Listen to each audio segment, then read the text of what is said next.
Well, what a day in politics, eh? Simon Bridges has boomeranged back into National's top 20 today, taking the foreign affairs portfolio off senior MP Gerry Brownlee. The reshuffle was prompted by Paula Bennett's resignation on Monday, with the Upper Harbour MP vacating the number 13 spot on the list.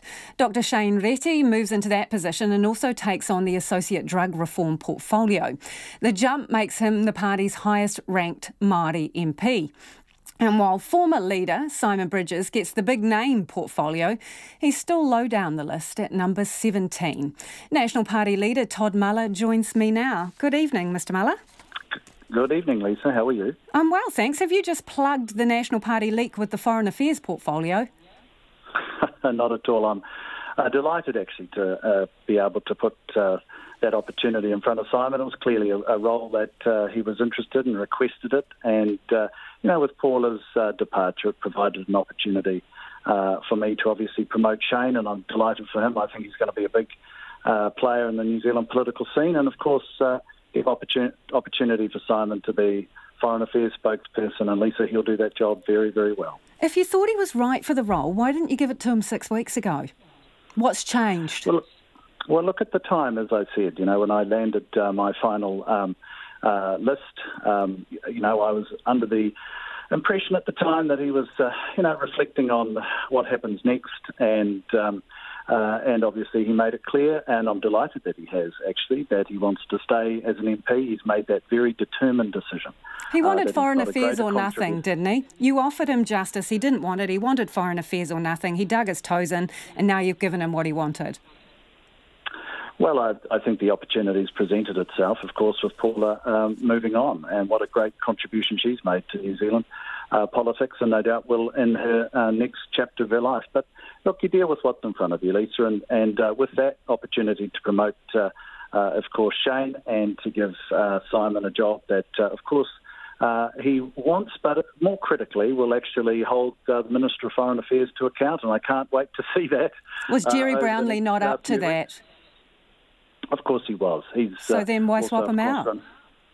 Well, because you make judgments around, how to frame up your team in the context of a small minor reshuffle. Gerry's got a lot on in terms of, obviously, shadow leader of the House, but particularly he's running our campaign. We've got 10 weeks to go there, Lisa. So for me, it was an opportunity to reflect. Simon's got a huge amount to offer, and I took the moment about to give him that opportunity. So Foreign Affairs, held by someone at number 17 on the list, does that really reflect the mana of the portfolio? Simon reflects the mana of the portfolio. And then why is he at 17? Well, I think there's a lot of focus on what the numbers are this side of the election. I mean, we've got a campaign to run. We're a team of 55, which... you've heard me say it before, but frankly, best the other side. When you have a health minister resign and the portfolio gets given to an education minister who's already run off his feet, that's their problem. They've got no depth. We've got depth. We're going to run hard to the election, and we'll see who's in what seat at the end of it. Is this a case of keep your enemies close to you? No, not at all. I mean, Simon and I mean, look, clearly, I challenged for the leadership. That was robust. But we have a professional relationship. We're side by side in the same city. So, look, we don't need to worry about that. We certainly know how to work together for the good of this country, and you'll see that demonstrated in spades over the next few years. Just before we move on, what is it that Dr Shane Reti has to do to get on the front bench? You do know he's an actual doctor. Yeah, I do. But the opportunity, it was a minor reshuffle, right? We're 10 weeks out from an election, running hard, and I had the opportunity to replace 13, the position that Paula had. And I've always signalled, indeed you would have seen that when I made my announcement of, when I became leader and stood for the first time in front of New Zealand, I had Shane just to the right of me. He came in with me in 2014. I rate him highly. I was delighted to be able to put him to number 13. And again, Lisa, let's, once this election's done, if I have the privilege of leading this great country, we'll see who sits in what seat then. OK, earlier this week you queried whether returning New Zealanders need to quarantine at all. You said if they could prove they were COVID-free by taking a test before they got there, maybe they shouldn't have to go into quarantine. Can you explain to me exactly how that would work? No. And so that's what I was framing up was a criteria that could exist in the future when clearly that can't happen in a current context. And I never was. Oh, so are you backing away from that now, that suggestion that maybe they didn't need to be tested? No, let me, if you wouldn't mind. What I was talking about was a critique of the government's lack of transparency or visibility around what the next step is in terms of, in the medium term, opening up our border. There is no appetite from me or any New Zealander for the border to be opened up today, partly because of what's happening in other countries and partly because of our schmozzle domestically. But we can't stay locked up forever, and it's a very fair question, I think, to ask of the government.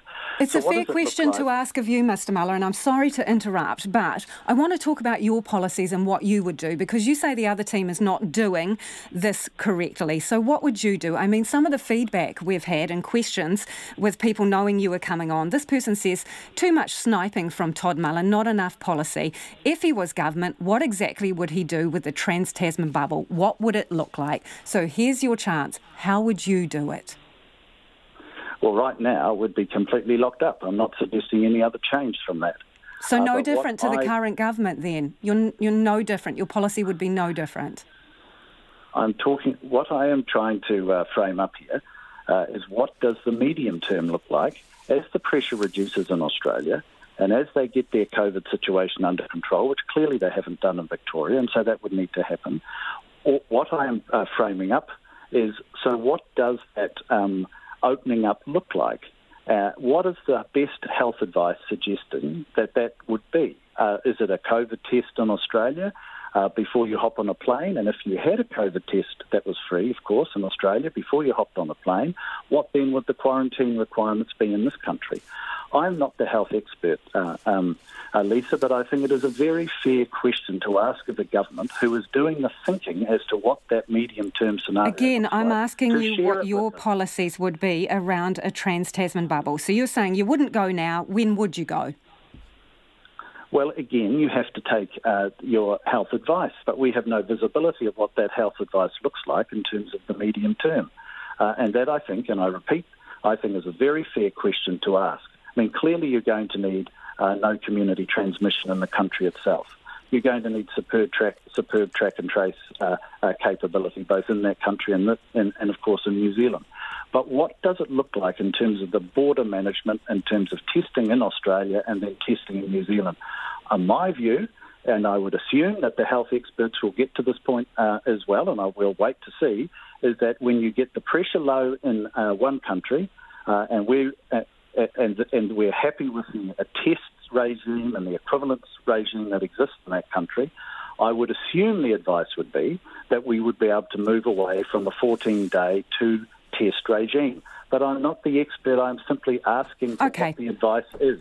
And I think that's a fair question, Lisa. I genuinely do.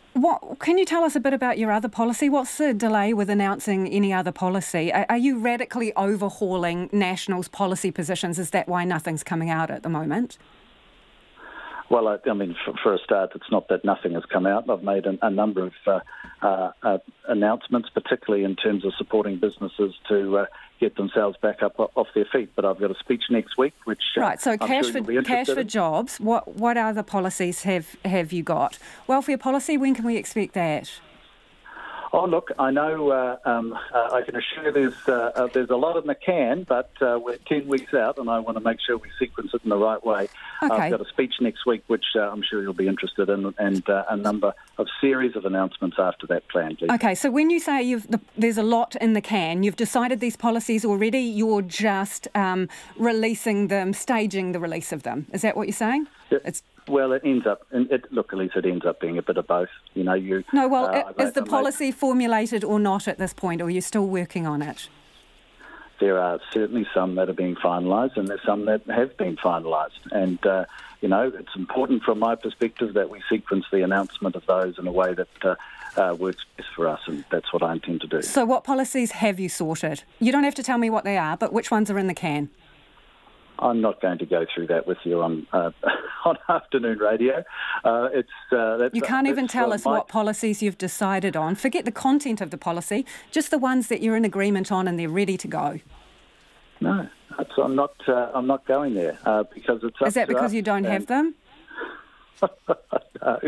No, not at all, Lisa. You can be assured that we do, but we work on our time frame in terms of when we release it, and I'm sure when I do, you'll be delighted to interview me about them. I know you've got to go soon, but you've been to Te Rapa, the old pack house. You've been to the Wellington Chamber of Commerce. You've been to the Hawke's Bay Chamber of Commerce. When are you going to start visiting and talking to people who would not normally vote for National? Look, I think you need to come travelling with me. So you're at field days now, are you, or heading to field days? Look, well, I'm waiting outside it, yes, because I'm late for that. Are you booked in to go to the Avondale markets or Otara markets, or when are you going to be heading to South Auckland? Oh, you should see my diary. It's quite something. I'm enjoying my connection with New Zealand. It's a diverse country, and the feedback's fantastic. It's going to be a really interesting 10 weeks. Appreciate your time. That is the National Party leader, Todd Muller.